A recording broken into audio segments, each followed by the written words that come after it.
All right, so here we are. We are almost a year out, or a little over a year out, of your abdominoplasty. And so what I thought we'd do is we talk to people about the post-op care. And I know you go over that. This is my office manager, by the way, if any of you don't realize, this is Jamie. So go over what helped you with your post-operative care with a tummy tuck.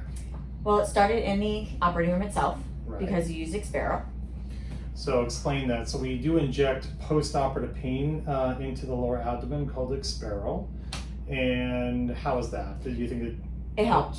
Okay. It made me take less narcotics after, Okay. because it was numb for the first 36 to 42 hours. Good. And then when I did start taking narcotics, it was less. I'd take 1 or 2 here and there. It's not like I was every 46 hours taking But I it. think everyone's different. I mean, I think some patients are like that they don't need any post-operative medications, and other people need a little bit of a Norco or Percocet, usually for the first day or two. But everyone's a little different because everyone's pain perception's a little bit different. Yeah. And then we have a binder on and a couple drains. And then I know you like to tell patients about the front rail walker a lot, but Yes. that's really helpful. So we always tell people to get that front rail walker. Because it alleviates the pain when you being hunched over. It's taking the pressure off of your back. And if you were to tell a new patient the time frame of a post-op time for a tummy tuck, what did you think it was? We tell people 2 to 3 weeks, but what did you think? Realistically, 2 to 3 weeks. It depends on how active you are at home, how much help you have. Because if you don't have any help at home, it's harder recovery. Or if you want to go to aftercare for a night or two, it's nicer. So then someone can give you a Demerol shot, and it's easier for you to recover. The first few days are the hardest, and then realistically, I felt like myself after 2 to 3 weeks.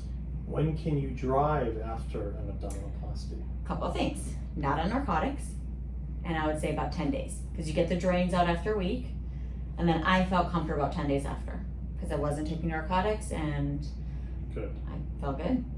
Are you happy you did the surgery? I wish I would have done it sooner. Got it. I'm very happy I did it. Good. I'm proud of you. You did it. I'm proud of you. The only other thing we should mention is the stool softener, really important, because everyone gets stopped up on the narcotics. They get constipated. So stool softener, drinking water, Also, really important. Pedialyte Popsicles. Your That's right. electrolytes drop during surgery. So it's really nice to have Pedialyte Popsicles because you're hot, because you're wearing this binder and foam that you feel all tight and can't breathe sometimes, and you want something that cools you down and makes you feel better. But then also, you're pale after surgery. Yeah. You may not lose a lot of blood, but you're still pale. It brings your electrolytes back up, and you feel like a new person again. True. Yeah. Good pearls. Little pearls, little tips and tricks from Jamie and Dr. Cohen for tummy tucks. Thanks for watching.